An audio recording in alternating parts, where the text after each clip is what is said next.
제가 오늘 소개해 드릴 내용은 그 벡터 데이터베이스라는 키워드인데, 일단은 요거는 제가 최근에 사실 저도 이 용어를 들은 게 한 2주밖에 안 돼서, 근데 되게 재밌는 내용인 것 같아서 일단은 간단하게 일단은 소개를 드리고, 이거 제가 마지막에 좀 더 말씀을 드리겠지만, 벡터 데이터베이스, 그러니까 오픈소스로 되어 있는, 그러니까 러스트 오픈소스로 되어 있는 벡터 데이터베이스를 괜찮은 걸 하나 알게 돼서 그거를 좀 제가 시간 날 때 좀 틈틈이 분석을 해서 좀 더 디테일한 내용들은 제가 다음에 기회 되면 또 소개해 드리도록 할게요. 네. 그래서 일단은 이 키워드를 소개해 드리는 이유가 뭐냐면은, 사실 뭐 저희 지금 그 같이 스터디 하는 사람들이 대부분 이제 러스트에 관심이 되게 많은데, 저도 지금 한 2달 전부터 러스트를 본격적으로 실무에 적용하고 있고, 그러니까 러스트에 대한 관심을 가지면서 사실 알게 된 키워드예요. 예. 그리고 벡터 데이터베이스라는 용어를 사실 다들 처음 들어보셨을 텐데, AI 관련된 이슈고요. 예. 그래서 좀 제가 뭐 지금 사실 뭐 각자 하고 있는 업무들은 조금씩 다르잖아요. 사실은 뭐 AI 관련된 일 하시는 분들도 있긴 있고, 뭐 철씨는 AI 관련된 일을 하고 있고, 뭐 저나 뭐 대부분 데브옵스나 데이터옵스나 사실 각자의 회사에서 뭐 주어진 일들을 하고 계신데, 뭐 이런 키워드들을 제가 소개해드리는 이유는 사실 그래요. 저도 제가 한 2000년도 한 초반쯤부터, 아니 한 중반쯤부터 이렇게 일을 시작을 했었는데, 뭐 지금은 요새 이제 스타트업이라고 많이 부르지만 그때는 이제 벤처였죠. 뭐 인베디드를 주로 하는, 그 당시에 사실 인베디드가 대세였으니까. 그래서 일을 시작하면서 한 20년 남짓 일을 하면서 느꼈던 거는, 뭐 다른 분들도 많이 느끼겠지만은, 사실 이게 다른 분야도 마찬가지긴 하지만 특히 IT 쪽은 정말로 변화의 폭이 크잖아요. 사실은 되게 흐름도 빠르고 되게 폭도 크고 해서, 내가 지금 주어진 일을 묵묵히 하는 게 과연 5년 혹은 10년 뒤에 내 삶을 지탱해 줄 수 있을까를 생각해 보면, 사실 이게 아무도 사실은 그렇다고 얘기해 주기 힘들죠. 사실. 왜냐하면은 한 2000년도 전후에는 우리나라 기준으로 봤을 때는 그 인터넷이 나오면서 그 뭐 웹 관련된 일들이랑 그 다음에 이제 인베디드 관련된 일들이 주였죠. 사실은 우리나라에서는 대부분 그랬죠. 사실은. 그러다가 이제 아이폰이랑 안드로이드가 나오면서 갑자기 이렇게 앱의 시대로 접어들었죠. 그러다가 이제 빅데이터 시대로 접어들고, 그러다가 이제 뭐 VR, AR 같이 흘러가는 이슈들도 되게 많았지만은, 이제 지금은 사실은 누가 뭐라 해도 AI의 시대죠. 사실은. 예. 그래서 그거에 변화폭이 되게 큰 것 같아요. 예. 그래서 뭐 예전에 이제 웹 하시던 분들은 또 앱의 시대가 되면서 예전보다는 확실히 일거리가 줄고, 일할 기회가 줄고, 뭐 기존에 인베디드 하시던 분들은 지금 사실 말할 것도 없고, 사실. 그래서 이런 것들을 좀 그래도 좀 관심을 가지고 하는 게, 뭐 그래도 한 10년, 20년, 뭐 순일 씨는 뭐 한 30년, 40년은 더 일하셔야 될 텐데 좀 관심을 가지고 하는 게 되게 중요한 것 같아요. 예. 그리고 제가 오늘 말씀드릴 거는, 뭐 이거는 이제 AI 이슈이긴 하지만, 사실 이제 그 저장소 데이터베이스 관련된 이슈고요. 뭐 저기 데이터베이스라고 돼 있으니까 사실은. 그래서 좀 뭐 아까 얘기했던 웹에서 앱, 뭐 인베디드, 뭐 AI보다는 사실은 이제 좀 더 하나의 기술에 가깝지만은, 이 안에서도 굉장히 변화의 흐름도 빠르고 폭도 되게 크죠. 사실 생각해보면, 제가 학부 때 한 2000년도 한 초중반에는 DB 수업을 들으면은 그냥 무조건 RDBMS였어요. 사실 광배용 DB를 어떻게 설계할 거냐 이거였는데, 그리고 나서 이제 졸업하고 뭐 석사할 때쯤 되니까 갑자기 하드비라는 게 나오더니, 그때부터 이제 바야흐로 빅데이터의 시대가 도래했죠. 그래서 뭐 오라클 DB나 뭐 MySQL이나 이런 게 아니고, 갑자기 뭐 하둡, 뭐 HTTPS, 뭐 HBase, 뭐 이런 뭐 듣도 보도 못한 새로운 형태의 저장소가 나왔고, 그러면서 이제 뭔가 좀 그 키밸류 스토리지 같은 것도 나왔고, 새로운 것들이 나오기 시작했죠. 그래서 데이터베이스도 뭔가 시대가 요구하는 것들을 굉장히 빠르게 반영하는 요소 중에 하나인 것 같아요. 왜냐하면은 어떤 거든 데이터는 만들어내잖아요, 사실. 네. 그래서 벡터 데이터베이스도 AI 때문에 나온 새로운 형태의 데이터베이스라고 생각하시면 될 것 같아요. 네. 오케이. 그러면은 일단은 요게 어떤 건지, 뭐 제가 이제 아시는 것처럼 인공지능 전문가는 아니기 때문에, 근데 인공지능 제가 예전에도 뭐 비슷한 개인적으로 많이 그런 얘기 드렸던 것 같은데, 그 AI를 뭔가 이제 전공하지 않더라도 AI 뭐 예를 들어서 뭐 그런 모델이나 GPT 모델 이런 거 NLP든 뭐 관심을 가지고 뭔가 하질 않으셨더라도 AI 자체는 관심을 가지시는 게 되게 좋아요.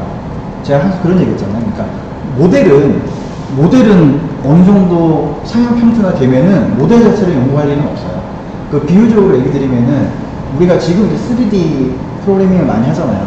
근데 제가 그 3D 3D 가속이라는 게 제일 처음 나온 게 사실 제가 중학교 때인가 그렇거든요. 그 당시에 뭐 온데가나 비슷한 분들은 아시겠지만 그 부두 3D 이런 것들이 있었어요. 그 당시에 오픈GL이나 다이렉트X가 나오기 전에. 그러니까 뭔가 하드웨어 가속은 해야 되는, 왜냐면 이제 뭐 3D 프로그래밍이 멋있는데 뭔가 뭐 그냥 각자 알아서 하는 거죠, 사실은. 칩도 뭔가 가속 칩도 지네가 알아서 만들고 그냥 칩을 알아서 만드니까 그 위에서 올라가는 뭐 프로그램도 SDK나 이런 것도 없고 그냥 알아서 만드는 거죠, 사실. 그때는 그냥 칩도 만들고 SDK 같은 것들도 만들고 그런 SDK를 이용해서 이제 게임도 알아서 만드는 시기였는데, 그 당시에는 그래서 뭔가 칩을 설계하고 하드웨어 3D 가속 칩을 설계하거나 뭔가 이제 그 프로그래밍 SDK나 그런 알고리즘 같은 것들을 만드는 게 굉장히 중요해져서요. 그 당시에 3D 그래서 그래픽스 컴퓨터 되게 많이 썼어요, 그 당시에. 근데 이게 어느 순간 뭐 오픈GL이 나오고 다이렉트X가 나오면서 뭔가 이렇게 표준 API라는 게 나오고, 그런 표준 API를 지원하는 뭔가 엔진 같은 게 나오면서 사실은 요새 3D 프로그래밍을 하는데, 요새가 아니죠, 사실은 오래됐죠, 사실은. 3D 프로그래밍 하는데 컴퓨터 그래픽스 공부를 사실은 알면 좋지만 굳이 할 이유가 없잖아요, 사실. 옛날처럼 하더라도 옛날처럼 그렇게 막 빡세게 하진 않죠, 사실은. 내가 뭔가 무슨 뭐 뎁스 계산할 알고리즘을 직접 구현할 일 자체는 없으니까. 뭔가 내가 API를 쓰는데 이해하고 있으면 도움이 되니까 하는 정도지, 실제로 그것들을 하나하나 알고리즘을 개발하고 하는 거 최적화할 일은 없잖아요, 사실. 근데 AI가 똑같아요, 사실. AI 초창기 때는 모델 자체를 뭔가 만들어야 되고, 지금 AI 칩들이 많이 쏟아지잖아요, 사실은. 그러니까 옛날에 3D 칩 나올 때처럼 각자 알아서 만드는 거예요. 근데 이제 그런 게 우주순 쏟아지다가 어느 정도 표준화가 되고, 사실. 통일이 되겠죠. 오픈GL이나 뭐 다이렉트X처럼. 그렇게 되면은 뭐 더 이상 이게 3D 칩, AI 칩을 만드는 일도 사실 없어질 거고, 왜냐면 뭐 그런 표준화되고 뭐 그런 대기업들이 나올 거잖아요, 사실. 엔비디아 같은 데들이 나오고, AMD나 엔비디아 같은 것들이 나올 거고. 그러니까 그렇게 흘러갈 거예요. 예. 그러면서 뭔가 그렇게 표준화가 되고, 근데 그건 물론 이제 AI가 사실은 실용성을 인정을 받아야죠. 근데 뭐 지금 챗GPT가 나오면서 굉장히 실용적이다라는 게 어느 정도 사실은 뭐 대세긴 하잖아요. 예. 그러면서 그러니까 표준화될 부분도 표준화되고, 그 다음에 그 이제 실제로 제품을 만들어야 되니까 AI 응용 기술들이 이제 많이 그게 되죠. 마치 이제 우리가 뭐 오픈GL이나 다이렉트X 그리고 그 위에 올라가는 게임 엔진을 위해서 실제로 게임을 만드는 것처럼 실제로 AI 응용 소프트웨어, 응용 제품을 만드는 거죠, 사실. 그러니까 이것도 사실은 그런 부산물 중에 하나라고 보시면 돼요. 네. 그래서 제가 이제 뭐 가까운 친구들한테 많이 얘기했었지만, 제가 AI에 관심을 가졌던 거는 모델 그런 게 아니고 AI 응용 제품을 잘 만들기 위해서 필요한 기술들. 대표적으로 뭐 AI 그 가속. 그래서 뭐 요새는 약간 시들시들이 하긴 한데 한 2, 3년 전에는 그 AI 모델을 그 스마트폰이나 이런 약간 라이트웨이트한 장비 위에서 돌리는 기술에 대한 관심이 되게 많았어요. 그래서 우리나라에도 막 씬 클라이언트용이라고 해야 되나? 하여튼 약간 그 AI 엔진인데 굉장히 이제 스마트폰에서도 굉장히 빠르게 돌릴 수 있는 그런 연구를 하는 데들이 꽤 관심을 받았고, 뭐 사실 스타트업 중에서 우리나라 스타트업도 몇 군데가 있었고, 투자도 많이 받고 했었었는데, 예, 약간 그런 분야도 있고, 약간 엣지, 그런 쪽도 있고, 그 다음에 그 AI가 모델을 떼놓고 보면 모델은 사실 약간 좀 더 약간 모델 자체는 사실은 우리가 일반적으로 얘기하는 AI 연구에 가깝죠. 학습 뭐 이런 거 들어가고 그거 외에 그 AI 모델을 돌리기 위해서 뭔가 그냥 CPU에서 그냥 돌릴 수도 있긴 하겠지만은 그런 거 느리잖아요 사실. 그래서 그거를 뭔가 GPU에서도 돌리고 뭔가 약간 이제 컴파일러 같은 최적화를 해주고 하는 그런 레이어가 있는데 그런 쪽에 대한 연구도 사실은 꽤 그거는 순수하게 AI를 연구하는 사람이 아니고 약간 시스템 소프트웨어 공부하는 사람들이 해야 되는 영역이거든요 사실. OS나 컴파일러 같은 것들. 네. 그래서 그런 기술들이 되게 많아요 사실. 네.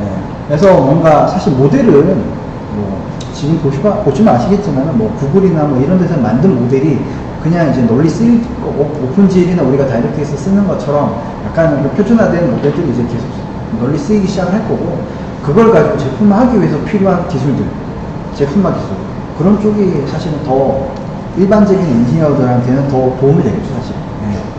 그래서 얘도 그런 형태의 부산물이라고 보시면 될 것 같고요. 네. 그러면은 벡터가 뭔지부터 소개해 드리도록 할게요.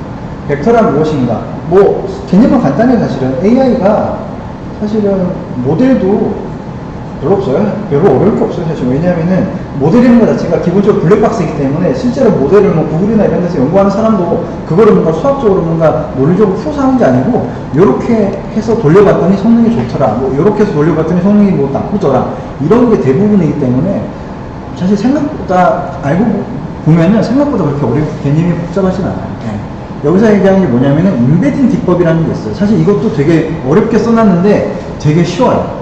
보통 왼쪽 그림 보시면 우리가 오디오나 텍스트나 비디오 같은 것들을 우리가 뭔가 인풋으로 넣어서 우리가 원하는 결과물을 뽑아내는 거잖아요. 예를 들면 텍스트를 넣어서 뭔가 요약을 해준다라든지 아니면 뭐 오디오를 넣어서 뭔가 그거를 이제 텍스트로 뽑아준다라든지 비디오를 넣어서 뭔가 이 비디오가 뭐 비디오의 상황을 텍스트로 표현해 준다라든지 이런 것들을 많이 하는데 그런 것들을 하기 위해서는 뭔가 데이터를 뭔가 처리하기 좋은 구조로 만들어야 되죠.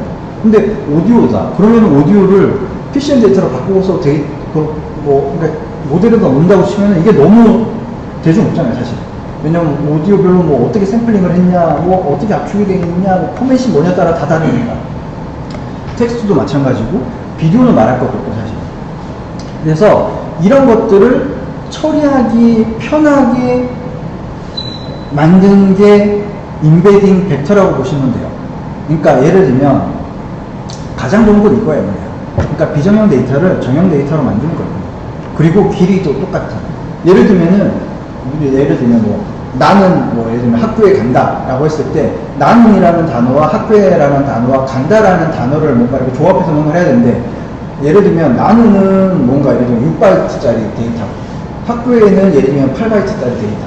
왜냐면 간다는 예를 들면 또 3바이트짜리 데이터고 길이가 또 제각각이면은 처리하기가 너무 힘들잖아요. 사실 우리가 데이터를 처리하는 관점에서. 그래서 그냥 간단하게 얘기하면은 동일한 길이를 가지는 실수 배열이라고 보시면 돼요. 그러니까 어떤 오디오 데이터를 넣더라도 그러니까 동일한 길이의 실수 배열로 만들어주고 어떤 텍스트 데이터를 넣더라도 동일한 길이의 실수 배열로 만들어주고 비디오를 넣더라도 동일한 길이의 실수 배열로 만들어 주어서 처리하기 편하게 만드는 게 인베딩 기법이라고 보시면 돼요. 네. 그래서 얘는 가장 일반적인 이 AI에서는 이제는 굉장히 일반화된 기술이라고 보시면 될 것 같고 그래서 저기에 보면 우리가 모델이라고 일반적으로 얘기하잖아요. 그 모델이 하는 역할이 사실은 어떤 비정형 데이터를 집어넣었을 때 일정한 정해진 길이의 실수 배열을 만들어주는 역할을 해주는 게 저 모델이라고 보시면 돼요. 그래서 우리가 모델을 학습시킨다고 하는 게 무슨 의미냐면은 보세요. 이 결과물만 놓고 봤을 때 그러니까 이 모델 자체를 학습을 시킨다고 하잖아요. 그러니까 여기에는 수많은 파라미터가 있고 그럼 어떤 인풋을 넣었을 때 어떤 인베딩 벡터를 만들어줘요. 근데 이게 학습이 되기 전에는 이게 대충이 없을 거잖아요. 근데 이게 학습이 고도화가 되면 될수록 어떤 특징을 가지냐 하면은 오른쪽과 같은 특징을 가져요. 예를 들면 맨과 우노는 좀 더 가까운 위치에 있다. 그러니까 여기서 거리가 가깝다라는 거는 연관성이 높거나 유사성이 높다라는 얘기예요. 그러니까 결국에는 맨이라는 단어와 우문이라는 단어가 공간상에서 뭐 3차원은 아니겠죠. 사실 왜냐면 저건 굉장히 고차원 배열일 테고 왜냐면 저게 10차원 배열이면은 10차원 데이터를 얘기잖아요. 그러니까 이건 단순화시켜서 그냥 3차원을 표현한 거고, 3차원 배열 데이터가, 벡터가 만들어졌다 했을 때, 맨과 우먼이 거리가 가까우면 가까울수록 더 좋겠죠. 킹과 퀸이 거리가 더 가까우면 가까울수록 더 좋을 거고, 예를 들면, 나라와 수도를 봤을 때는, 이탈리아와 로마가 더 가까우면 가까울수록 더 좋은 모델이겠죠, 사실. 그리고, 재팬과 도쿄의 거리가 더 가까우면 가까울수록 더 좋은 모델이겠죠. 결국에는, 이렇게 이제 연관된 데이터끼리 묶어주는 역할을 주는 거예요. 그러니까 연관된 데이터가 공간상에 좀 더 가까운 위치에 있게끔 벡터를 뽑아주는 역할을 해주는 게 이 모델이라고 보시면 돼요. 예. 그래서 우리가 모델을 학습시킨다고 하는 때 다 이렇게 연관된 것들끼리 공간상에 가깝게 배치되도록 만들어주기 위해서 모델을 학습시켜준다고 보시면 돼요. 예. 그래서 이거 사실은 뭐 AI 하는 사람들이 하는 역할이고, 그러니까 여기서 이제 우리가 알아야 되는 거는, 결국에는 이렇게 이제 오디오나 텍스트나 비디오 데이터를 넣어서 인베딩 벡터라는 걸 만들어서 이 인베딩 벡터를 가지고 뭔가 우리가 처리를 하는구나 라고 이해를 하시면 될 것 같아요. 네. 그러면은 벡터 데이터베이스란 뭐냐? 벡터 데이터베이스라는 거는 인베딩 벡터, 앞에서 얘기했던 이 인베딩 벡터를 검색해주는 데이터베이스예요. 네.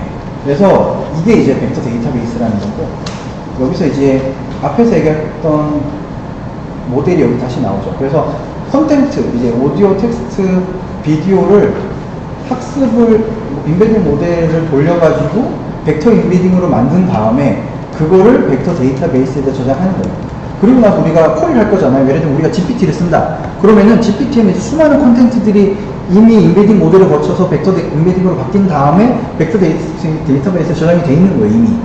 그리고 나서 우리가 쿼리를 날리죠. 예를 들면 뭐 오늘의 날씨는 어때? 라고 쿼리를 날리면은 그 문장이 인베딩 모델을 통과해서 그 질문 자체가 벡터 인베딩으로 바뀌는 거예요. 그리고 나서 이 공간상을 검색을 하는 거죠. 그러면 내가 지금 한 질문과 가장 유사도가 높은 데이터가 어디냐? 그럼 거기 가서 그 질문을 보고 뭐 이렇게 처리해 주는 거죠. 근데 그러려면은 얘가 인베딩 벡터를 보관해주고 검색해주는데 최적화돼 있어야 되는 거죠. 왜냐면은 그 데이터들이 엄청나게 많거든요, 사실.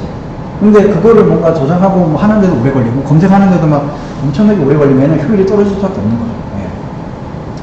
그래서 사실은 우리가 보통 이제 AI 리서처라고 하는 사람들의 역할이 사실은 이거예요. 그리고 이런 것들은 기존의 AI를 연구하던 사람들 역할이라기보다는 그냥 이제 기존에 그냥 시스템 소프트웨어나 이런 것들 소프트웨어 개발자들이 할 수밖에 없는 역할이죠, 사실. 네. 그래서 벡터 데이터베이스라는 거는 기본적으로 요거라고 보시면 될 것 같아요. 네. 그러면은 사실 기존에도 데이터베이스 많았잖아요. 근데 왜 굳이 또 새로운 데이터베이스를 만들어야 되냐? 생각보다 데이터베이스는 많아요. 우리가 보통 RDBMS라고 하더라도 RDBMS만 놓고 보더라도 종류가 되게 많죠. MySQL, PostgreSQL 그런 종류는 되게 많고, 그리고 RDBMS가 아닌 데이터베이스도 되게 많잖아요, 사실. 그래서 키밸류, 도큐먼트, 시계열 데이터, 그래프 이런 DB들도 있고, 그 다음에 데이터를 사용하는 방식에 따라서도 또 나뉘잖아요, 사실. 우리가 보통은 그냥 OLTP, 그러니까 CRUD 하는 뭔가 데이터를 손쉽게 이렇게 삽입, 삭제하는, 수정하는 이런 거, OLTP 용도의 데이터베이스도 있고, 분석용 데이터베이스도 따로 있잖아요, 사실. 올랩이라고 해가지고. 그래서 또 저장 방식에 따라서도 또 데이터베이스가 나뉘어요.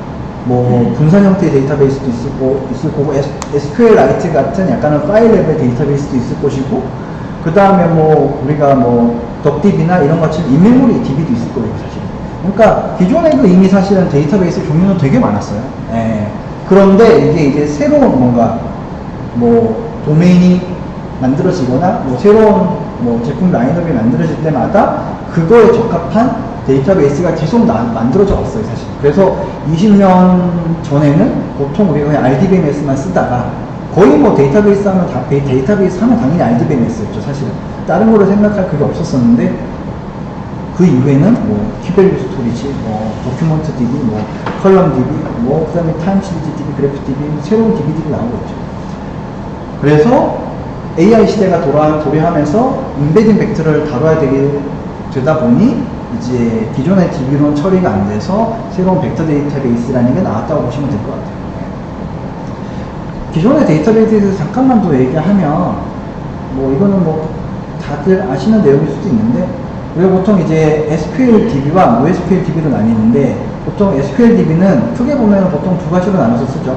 뭐 이제 그냥 보통 이제 OLTP 스타일의 행 기반으로 저장되어 있는 DB, 그 다음에 이제 올랩 스타일의 열 기반으로 되어 있는 DB. 얘는 보시면은, 그러니까 보통 우리가 CI/UD는 행 단위로 많이 하잖아요, 사실은.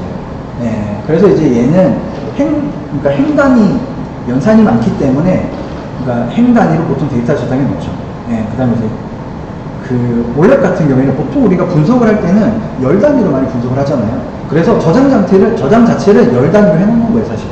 그러니까 이렇게 해놓으면 좋은 이유가, 컴퓨터는 메모리든 스토리지든 기본적으로 로컬리티가 되게 중요하다고 했잖아요. 그러니까 그 시간적으로든 공간적으로든, 그러니까 인접해 있는 데이터를 다시 접근할 가능성이 높기 때문에 목적에 따라서 행 단위로 저장하든 열 단위로 저장하든 해놓는다고 보시면 될 것 같아요. 그래서 보통 이제 SQL은 그렇게 주로 나뉘고, NoSQL은 사실은 데이터 종류 자체가 좀 다양하죠. 사실은 키밸류냐, 뭐 칼럼 패밀리냐, 뭐 그래프냐, 도큐먼트냐, 뭐 등등등으로 나뉘게 되고, 그리고 뭐 몇 년 전부터 시계열 데이터들, 왜냐면 워낙 그 이제 빅데이터들이 약간은 시간 순으로 이렇게 수집되는 데이터들이 많기 때문에 타임 시리즈 데이터들도 많이 관심을 가지고 사람들이 다루고 있고.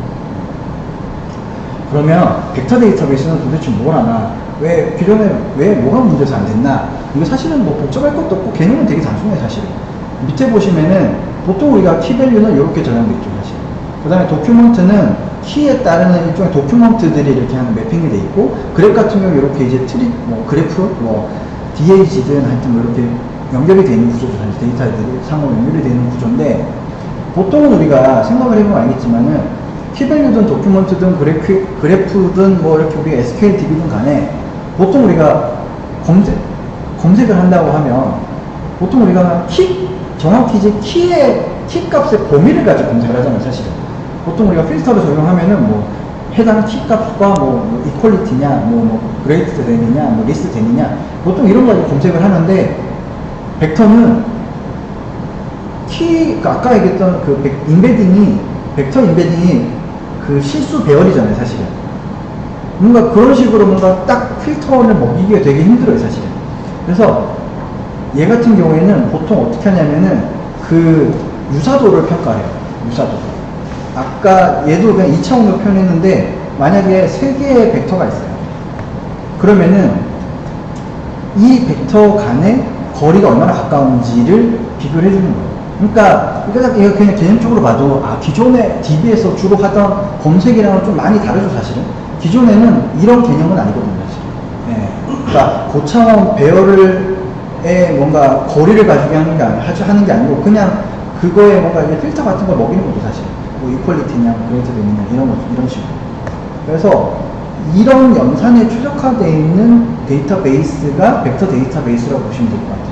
예. 그래서 고차원 데이터를 저장을 하고, 그 다음에 그 고차원 데이터 자체를 저장된 고차원 데이터를 벡터라고 봤을 때, 그 벡터의 거리 측정을 해주는 알고리즘을 지원해주든, 뭐 그게 또 되게 많을 거예요, 사실은. 벡터가 예를 들면은 챗 GPT가 쓰는 게 그 파라미터, 모델에 들어가 있는 파라미터가 수천 개라고 했나? 이제 조개가 다 돼간다고 하는데, 거기에 벡터 데이터베이스에 들어가 있는 그 벡터 개수가 얼마나 되겠어요? 상상을 초월할 정도로 많겠죠, 사실은. 왜 거기에는 우리가 사용하는 일반적인 표현들이 대부분 다 들어가 있을 테니까, 사실은. 그래서 엄청난 개수의 벡터와 거리 계산을, 유사도 계산을 해서 원하는 가장 가까운 거리에 있는 데이터들을 뽑아주는 계산을 해야 되기 때문에, 이런 것들에 최적화되어 있는 그런 데이터베이스라고 보시면 될 것 같고, 우리가 그냥 거리 측정 알고리즘은 그냥 단순하게 생각하면은 코사인 유사도, 우리 옛날에 이제 우리 수학 시간에 다 배운 그런 것들이죠. 물론 이제 이런 것들을 그냥 단순하게 이런 것들을 쓰진 않죠. 사실 이거에 뭔가 계산된 버전이나 전혀 이제 굉장히 복잡하지만은 뭔가 다른 여러 가지 알고리즘들이 많이 쓰이고 있고, 이거는 그냥 이해하기 쉽도록 그냥 설명드리는 거고, 뭐, 우리 그냥 계산에, 유클리드 2차원, 3차원에서 가장 많이 쓰는, 우리 뭐죠? 그냥 루트에 뭐, x제곱 플러스 y제곱, 이거 이제, 그 거리 계산하는 그런 것들도 사실은 서로 실행해주는 알고리즘으로 보시면 될 것 같아요. 네. 그래서, 이런 것들을 해주는 게 벡터 데이터베이스라고 보시면 될 것 같아요. 네. 그러면은, 벡터 데이터베이스라는 게 어떤 일들을 주로 하냐, 이게 사실은 핵심 역할이고, 여기에서 들어가면은 좀 더 약간 이제 우리가 실용적인 측면에서 좀 더 생각을 해보면, 당연히 벡터 데이터를 새벽 삭제 갱신하겠죠. 그러면은 그리고 또 뭐가 필요하겠어요? 예를 들면 우리가 앞에서 봤던 것처럼 이거는 벡터지 실제 원본 데이터는 아니잖아요, 사실은. 그러면은 우리가 이 벡터를 찾았을 때 이 벡터에 해당하는 원본 데이터를 역으로 찾아내야 될 거잖아요. 이제 그런 것들이 다 메타데이터 기능으로 들어가겠죠. 예를 들면 내가 어떤 쿼리를 알렸을 때 그 쿼리와 가장 유사한 벡터가 이거였어요. 그러면 이 벡터의 원본 데이터를 알아야 되잖아요, 사실은. 얘는 그냥 사실은 그냥 이 실수되어 있는 벡터만 놓고 봤을 때는 의미를 알 수 없는 데이터고, 그래서 그런 원본 데이터에 대한 뭐 링크나 그러니까 뭐 레퍼런스를 가지고 있는 메타데이터에 대한 처리 같은 것들도 들어가 있고, 그 다음에 일반적인 DBW를 지원해야 되는 기능들, 뭐 실시간성, 그 다음에 확장성, 안정성, 뭐 백업을 어떻게 할 것인지, 리플레이션을 어떻게 할 것인지, 뭐 이런 것들에 대한 기능도 들어가야 되고, 그 다음에 이제 데이터 보안, 그 다음에 접근 관리, 이런 것들, 그 다음에 오픈소스 연동을 줍니다. 뭐 얘도 이제 데이터베이스니까 뭔가 수많은 툴들과 연동이 되어야 되거든요. 사실은 뭐 AI 툴들과 연동이 된다라든지. 네. 그래서 벡터 데이터베이스는 뭐 그러니까 벡터를 다루다 보니까 특화된 기능들도 이런 식으로 있고, 일반적으로 데이터베이스다 보니까 일반적으로 해야 되는 기능들도 섞여 있는 그런 구조라고 보시면 될 것 같아요. 네. 그리고 뭐 저도 사실 아직 자세하게 보지는 않았는데, 뭐 이미 사실은 벡터 데이터베이스들이 꽤 있어요, 사실은. 왜냐면은 그래서 뭐 오픈소스로 되어 있는 것들도 있고, 뭐 심지어는 엘라스티서치나 이런 애들도 최근에 이제 벡터 데이터베이스 기능을 놓고 있어요. 네.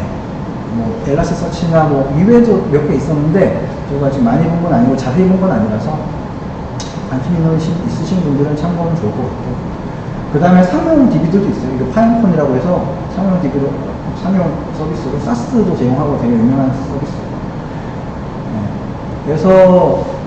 네. 그래서 사실 개인적으로는 사실은 이걸 봤던 게 러스트랑 그 델타레이크 키워드로 사실은 저는 계속 습관적으로 계속 검색을 하거든요. 그러다가 계속 위에는 찾게 된 거고,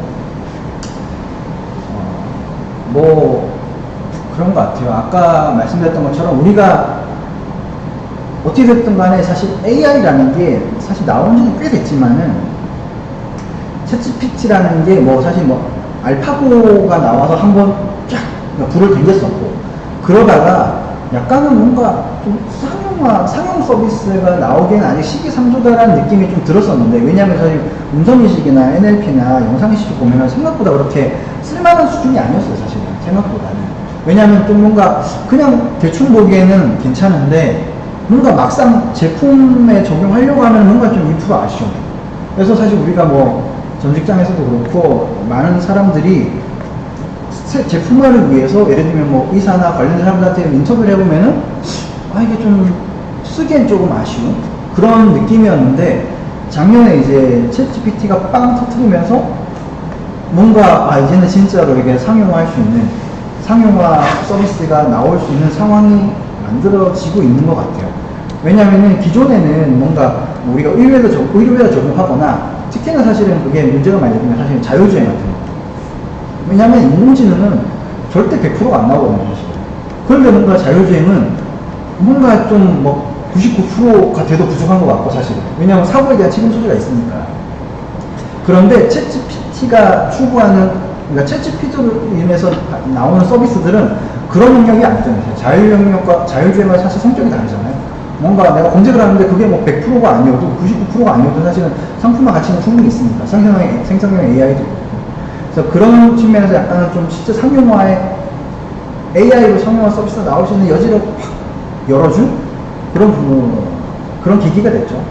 그러면서 이런 부분들이 더 각광을 받기 시작한 것 같아요. 그래서 작년부터 저도 이제 며칠 전에 처음 알았지만은 저도 조사를 해보니까 저기 나오는 회사들이 작년부터 투자를 많이 받았어요. 예. 왜냐면 챗GPT가 기업 가치가 어마어마하잖아요, 사실. 그러다 보니까 챗GPT의 사실은 핵심 요소 기술이 벡터 데이터베이스거든요, 사실은.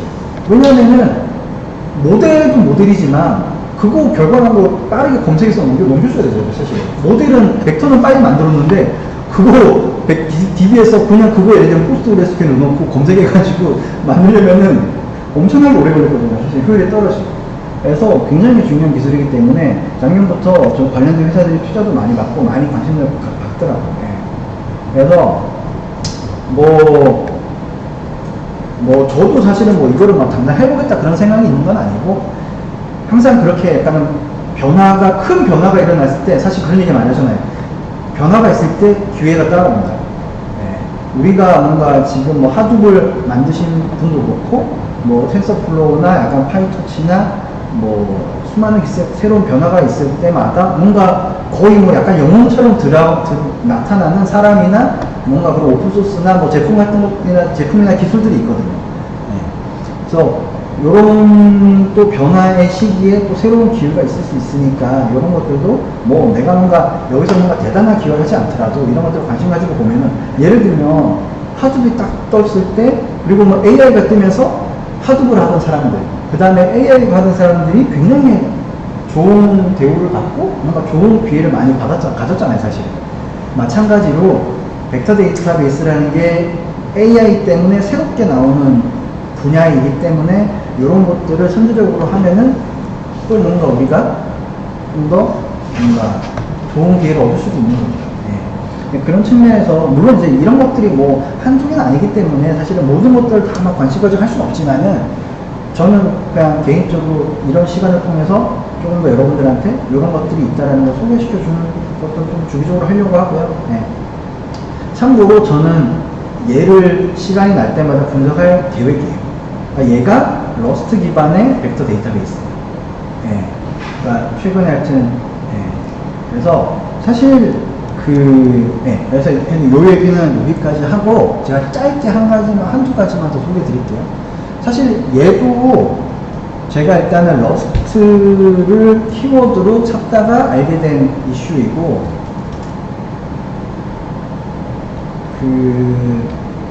제가 요새 심심할 때마다 러스트 관련된 것들을 계속 찾아봐요, 사실.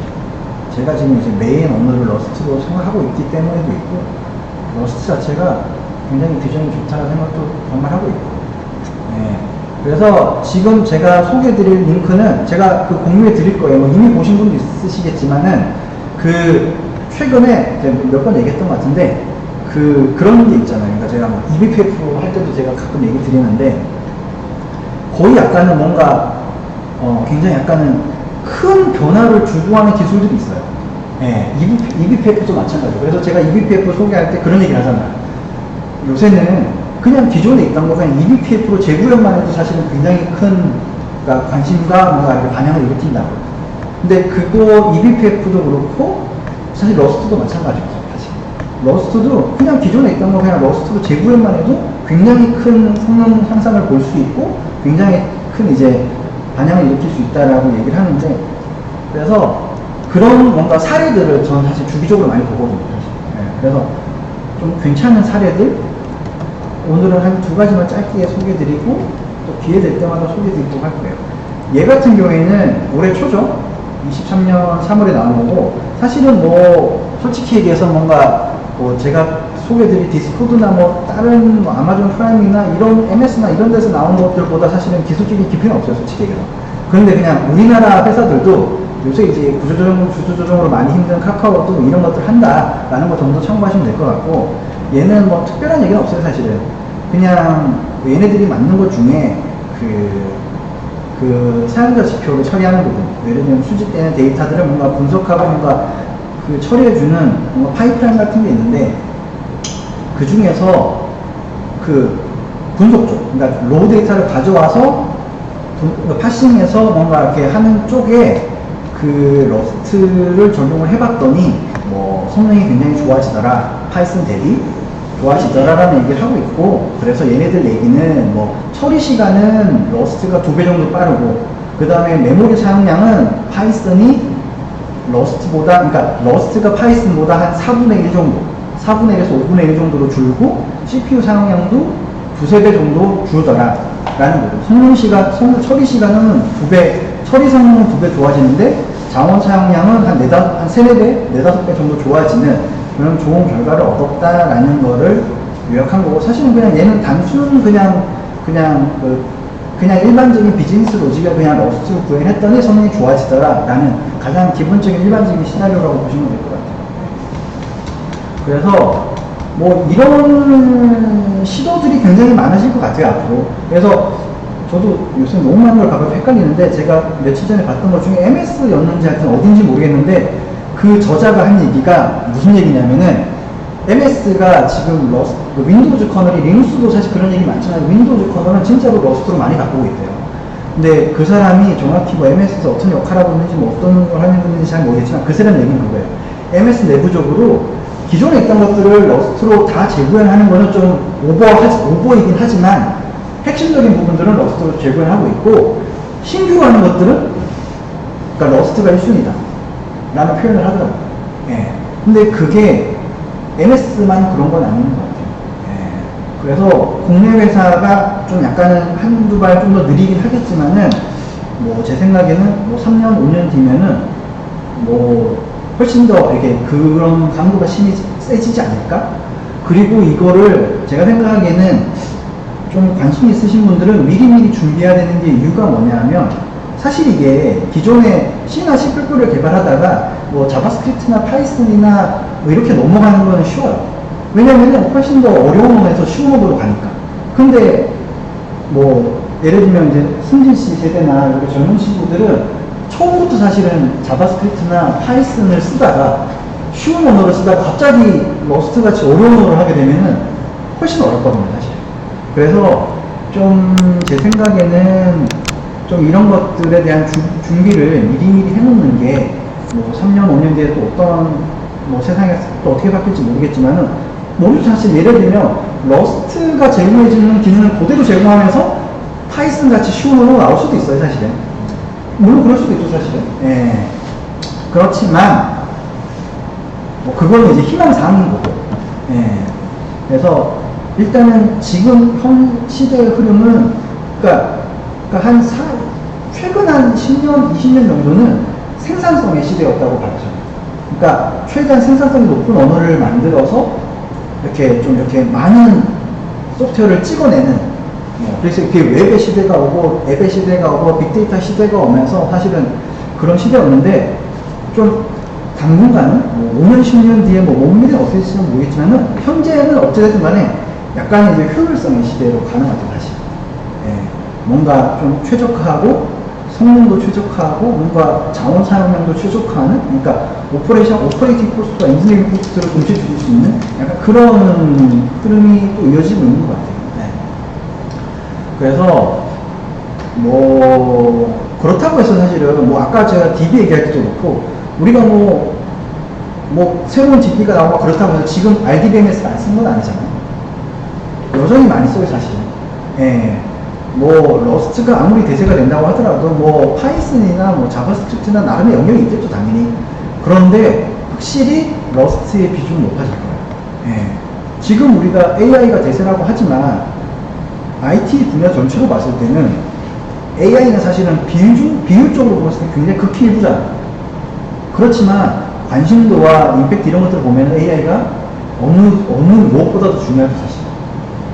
그러니까 내가 지금 예를 들면 파이썬으로 개발하고 있다고 해서, 내가 뭐 지금 뭔가 자바스크립트로 개발하고 있다고 해서 뭐 5년, 10년 뒤에 아무리 러스트가 대세가 된다고 하더라도 물론 파이썬이나 자바스크립트도 소위 말해서 일거리는 있겠죠. 그런데 그게 이제 시장에서의 가치와 중요도는 다를 수밖에 없는 거죠.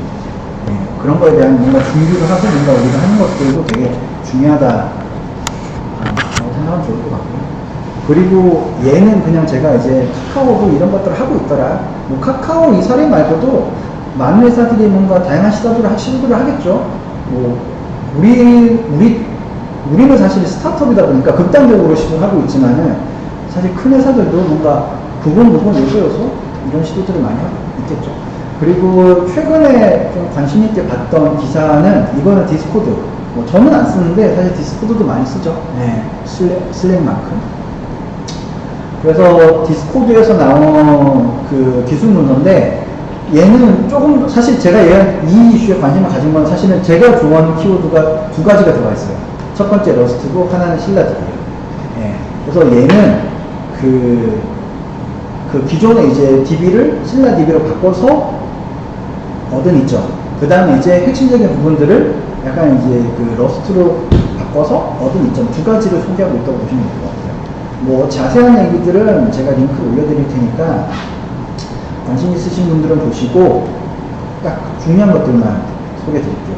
얘네들이 얘기하는 게 뭐 하여튼 몽고DB에서 카산드라로 넘어갔다 신라DB로 넘어갔다는 얘기인데 이걸 그림으로 간단하게 표현해 주고 있거든요. 여기 보시면은 디스코드라는 회사가 2015년도 꽤 오래됐네. 하여튼 2015년도에는 이게 100밀리언이면 1억 개 정도 되나? 15개인가? 1억 개인가? 1억 개구나. 밀리언이 100만이잖아. 네. 1000만, 1억. 그러니까 1억 개 정도 메시지가 됐을 때는 이 정도까지는 몽고DB 하나로 커버됐다. 라는 얘기고, 이제 더 이상 뭔가 처리할 수 없는 지경이 돼서 카산드라로 갔다. 그래, 빌리언이 10억 개지, 수십억 개지. 그러니까 2017년도에 카산드라로 수십억 개 정도까지는 처리가 가능했었다. 근데 카산드라가 내부적으로 자바를 구현했냐고 그런 것 같더라고요.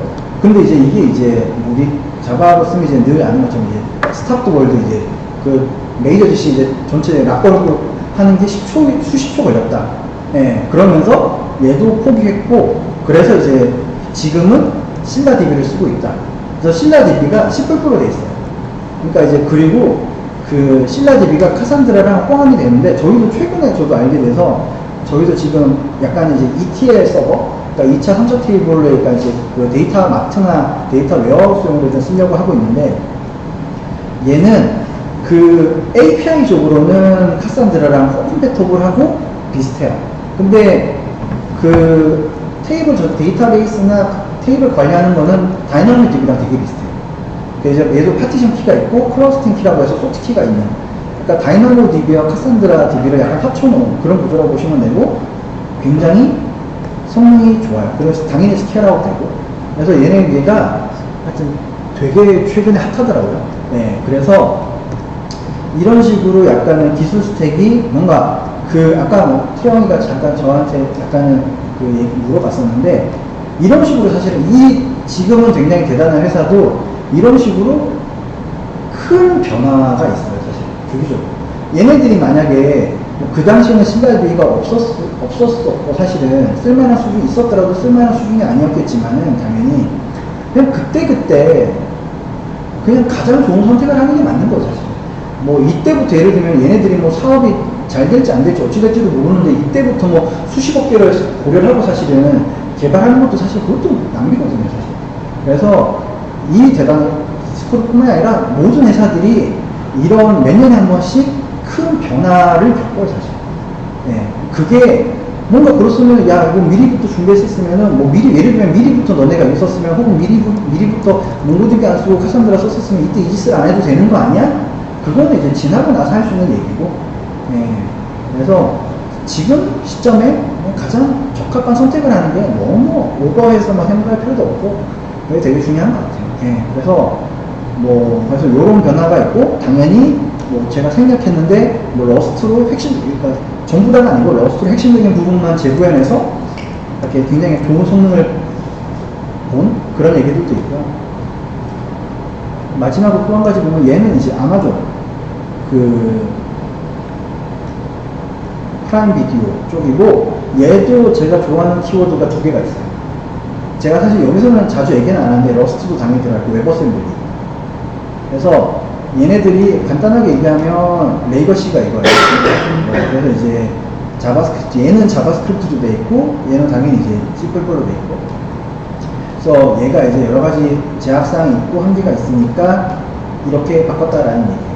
그러니까 굉장히 그 성능에 민감한 애니메이션 렌더러 이런 쪽은 러스트로 재구현했고 그 런타임 쪽도 웹 어셈블리로 나눠서 사용하는 그런 구조로 바꿔서 굉장히 좋은 성능 게인을 얻었다라고 보시면 될 것 같아요.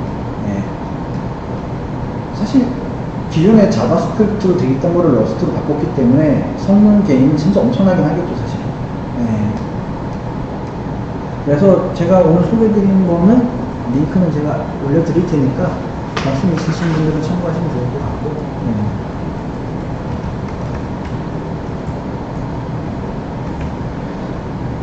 그래서 결론은 뭔가 제가 약간은 마치 뭔가 지금 보면은 막 러스트 약간 신공자처럼 얘기하긴 하는데, 그러니까 저도 나름대로 한 20년, 30년 정도 개발하면서 나름 감이라는 게 있잖아요. 그러니까 좀 약간은 기술 스택이 좀 넓은 편이에요. 그러니까 그 러스트가 확실히 센세이션 하긴 해요, 사실. 확실히 센세이션 하긴 하고, 그러니까 러스트를 얻었을 때 가장 큰 이점은 두 가지. 첫 번째는 당연히 이렇게 GC가 없으니까 사실은 그런 약간 우리가 어떻게 할 수 없는 그런 뭐 레이턴시나 이런 문제를 해결할 수 있다라는 거고, 그런 걸 해결하면서 메모리 그런 소프트웨어가 기본적으로 갖고 있는 그 메모리 커럽션이나 메모리 릭 같은 문제를 해결할 수 있다는 게 가장 큰 이점이겠죠. 왜냐면 메모리, 우리가 보통 소프트웨어를 개발하면은 보통 일반적인 버그들 있잖아요. 그냥 컴파일하고 간단한 유닛 테스트만 돌려도 알 수 있는 버그들 가지고 고생하는 사람들은 없어요. 정말로 힘들어하고 고생하는 사람들은 재현이 너무나 힘든 메모리 커럽션이나 메모리 릭 같은 문제거든요, 사실은. 이제 그게 너무 힘드니까 나온 게 사실은 자바 같은 언어잖아요, 사실은. 안 그랬으면 계속 C나 C++ 썼겠죠, 사실은. C나 C++이, 그러니까 생산성도 문제긴 하지만은 제일 힘든 거는 그런 근본적인 버그들을 정말 찾기 힘든, 재현하기 힘든 그런 정말로 그런 문제들을 해결하기 너무 힘드니까 사실은 그게 가장 큰 문제가 됐던 거거든요, 사실.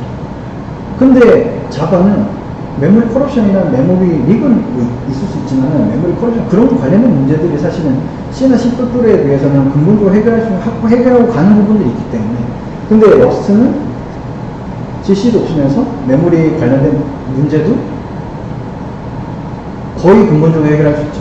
그러니까 그 메모리 릭은 발생할 수는 있어요, 이론적으로. 메모리가 러스트도. 왜냐하면 러스트가 기본적으로 이제 RC나 그런 것들도 있기 때문에 메모리 릭은 하다 보면 발생할 여지가 있긴 하지만 어느 정도 이제 굉장히 이제 그 특이한 케이스고, 그래서 뭐 제가 생각하기에는 뭐 우리가 우리가 개발하는 모든 제품의 사실은 모든 부분들을 러스트로 재개발할 필요는 없지만, 아까 제가 이제 MS에서 누군가가 얘기했던 그런 것처럼 핵심적인 부분들, 성능이 굉장히 민감하거나 약간은 뭐 그런 부분들은 러스트로 재개발하는 게 장기적으로 봤을 때 훨씬 더 낫다.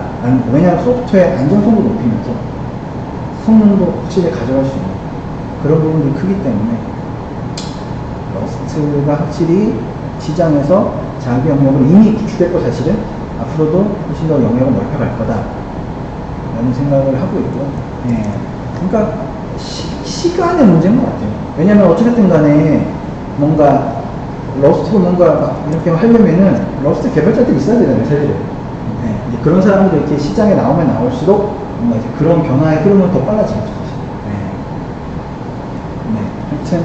그러면 개발을 잘 못하는 초보 개발자라는데, 그러면은 근데 지금 C++로 전에 얘기한 것처럼 저희 스캐너 장치라는 개발하는 친구 있었는데, 얘가 계속 메모리 때문일 것 같은데 그런 거 문제 엉망이가 막 팍팍 죽고 해서 이거를 지금 개선을 해야 되는데, 그러면 애초에 러스트로 가면 걔가 기본적으로 잡아주니까 그쪽으로 가는 것도 괜찮은.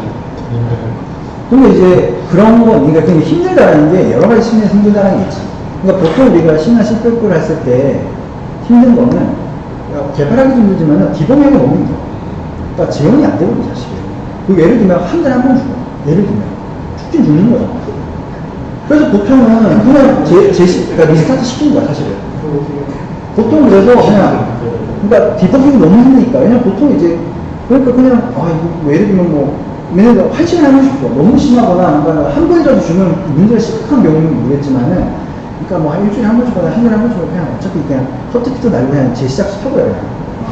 그런 식으로 해결을 해버리지, 사실.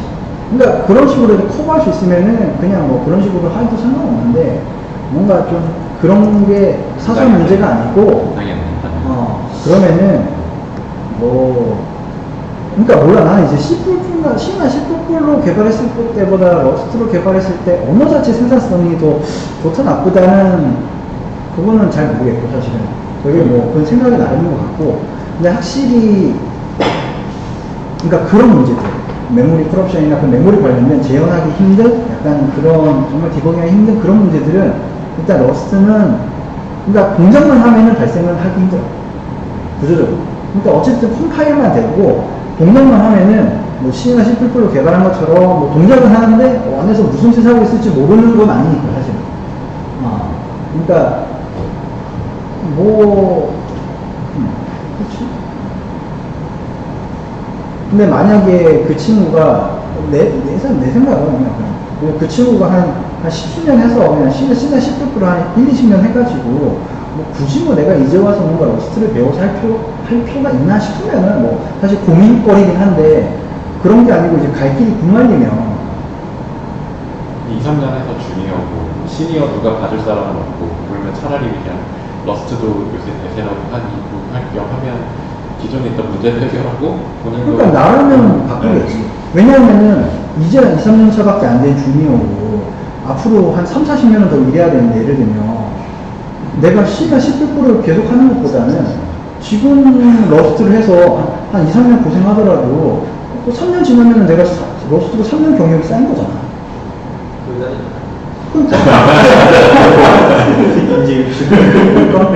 그러니까 그렇게 생각을 해야 돼.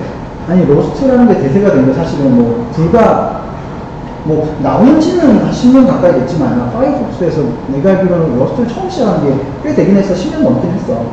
근데 막 이렇게 막 시장에서 막 굉장히 이제 트렌디해진 거는 1, 2년도 안 됐거든 사실은. 그렇게 따지면은 내가 예를 들면 지금 그 친구가 1년 공부하고 나가서 시장에 딱 나가잖아? 그러면은 러스트 1년 개발자도 시니어야 사실. 그렇잖아. 예를 들면 지금 챗GPT가 작년에 나왔어. 챗GPT 작년에 나온 거를 챗GPT 5년 이상 경력자 구해오라는 건 말이 안 되는 거잖아 사실. 마찬가지야. 러스트 자체가 나온 지는 10년이 넘었지만 대중적인 관심을 얻게 된 건 1, 2년이라고 쳐. 그러면은 내년에도 2, 3년밖에 안 된 거잖아 나머지. 1년 경력자면은 되게 긴 거야. 그러니까 솔직히 그냥 그 친구 딴 걸 떠나서 그 친구의 인생을 위해서는 당연히 C나 C++를 버리고 러스트를 하는 게 더 낫지. 회사 입장에서도 그렇게 나을 거겠지. 왜냐면 2, 3년차 개발자가 만든 C나 C++ 프로그램을 뭘 믿고 쓸 거야. 불안해가지고. 그러니까. 근데 러스트로 개발하면 일단 컴파일만 되고 공정만 하면은 최소한 그런 문제 발생을 안 해. 메모리 커러션 문제 발생 안 해. 그러니까 그렇기 때문에 러스트가 되지. 왜냐하면 그러니까 그렇게 생각을 해야 돼. 기존에는 자바나 자바스크립트가 그러니까 자바나 자바스크립트가 일종의 파트를 가진 이유는 사실은 가장 큰 문제 하나야. 그러니까 C나 C++이 너무 어려우니까 개발자들 진입 장벽이 높아가지고 그러니까 개발자 수급이 잘 안 된다는 거야. 근데 자바나 자바스크립트가 커버하는 해결하는 개발자 수급 문제는 그러니까 약간 이제 개발 생산성의 문제인 거고 얘는 그거면 러스트를 배우기는 어렵지만 그러니까 똑같이 이제 개발자 수급 문제 해결할 수 있거든. 얘는 그러니까 퀄리티 문제, 결과물의 문제. 그러니까 공략만 하면은 최소한 그런 문제 발생 안 한다라는 걸 보장해 주는 거지. 그러니까 약간 다른 거지. 그러니까 근데 아까 내가 잠깐 얘기했던 것처럼 둘 다를 가지는 새로운 언어가 나올 수 있지. 그러니까 파이썬만큼 쉬운데 예를 들면 러스트처럼 뭔가 이제 오너십을 가지고 있는 메모리 세이프티한 그게 나올 수도 있지. 좀 모르겠네. 왜 그 정도 이렇게 나올 것 같은데. 근데 이제 쉽진 않아. 왜냐면 러스트를 해볼수록 이게 생각보다 만만치 않아. 그리고 내 그때도 지난 시간에도 매번 얘기해라. 생각보다 그러니까 상식적인 수준에서 받는 이거 왜 안 되는지 모르겠는 것들이 너무 많아. 근데 그 이유는 딱 하나야. 걔네들이 가지고 있는 그런 메모리 관리 체계, 오너십이라는 이런 것들을 컴파일러 단에서 구해내야 돼. 근데 그러다 보니까 이건 왜 안 되지? 라는 것들이 되게 그래서 뭐 별의별 게 있습니다. 뮤테이블로 이제 그 레퍼런스 하면은 한 번에서 2번 이상이 레퍼런스가 안 돼. 그래서 그거를 다른 식으로 풀어요. 그러니까 다른 언어에서는 전혀 고민할 필요가 없는. 그래서 뭐 워싱크랑 뭐 이렇게 섞었으면은 또 뭔가 안 돼. 근데 그게 아직은 못 구현한 걸 수도 있고, 그러니까 아예 구조적으로 아예 안 되는 것도 있고 사실. 그래서 걔네들이 기존에 안 되던 문법들이 뭐 지금 이제 나이티브에 들어갈거나 약간은 외부 크리에이터로 나가 있는 서드 파티로 지원하는 것들이 꽤 있거든. 하다 보면. 그러니까 그냥 간단한 프로젝트 할 때 모르는 이제 제대로 된 제품을 짜다 보면은 그런 것들을 주기적으로 바뀌게 돼. 그러니까 그런 것들은 있는데 그래서 확실히 이제 생산성에 영향을 주긴 해. 그러니까 근데 어찌됐든 간에 그러니까 뭐 만들어만 놓으면 컴파일만 되고 동작만 하면은 이제 그런 문제는 없다는 거죠. 못 만들 수가 있다. 제목이 안 나오는 그게 못 만들진 않아. 그러니까 경험적으로 봤을 때 C나 C++로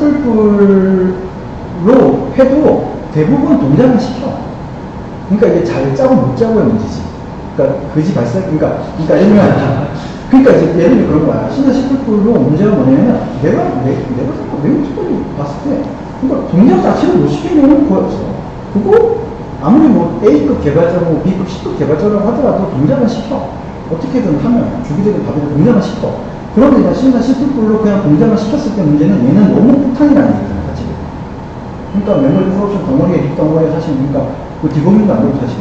근데 러스트는 50점짜리로 개발해놔도 뭐 구조화를 잘못하거나 뭐 개판 운영을 짜놔도 50점짜리든 30점짜리든 동작을 시켜놓으면은 그 문제 발생 안 해. 그러니까 그게 다르단 말이야. 장치 한도나 이런 거 보면은 그러니까 웬만한 건 다 돼. 잘해요. 그러니까 인베디드 쪽에서 왜냐면 리눅스 쪽에서는 장치 운동이라고 해봤자 어차피 파일 접근이잖아요. 그러니까 안 되는 건 없어. 그리고 리눅스 쪽에서 보통 우리가 장치 운동이라고 하면 인베디드 쪽에 쓰는 것들이 이제 그냥 파일을 읽어서 쓰거나 익혀봤자 IO 시스템 운동하는 거거든 사실. 그게 다야. 어차피 리눅스는 다 디바이스 때문에 다 파일 접근하는 거.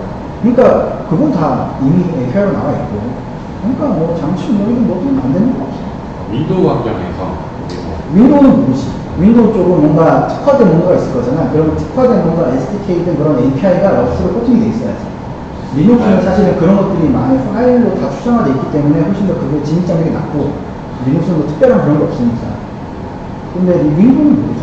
덱스 카메라가 좀 뭐 이걸 하다 뭐 잘 못해서 있을 텐데 아마 기존에 아무튼 윈도우로 해가지고 C++로 일단 했었는데 리눅스 넘어갔네. 그러니까 뭐 윈도우는 뭐 걔네 비주얼 스튜디오 써야지.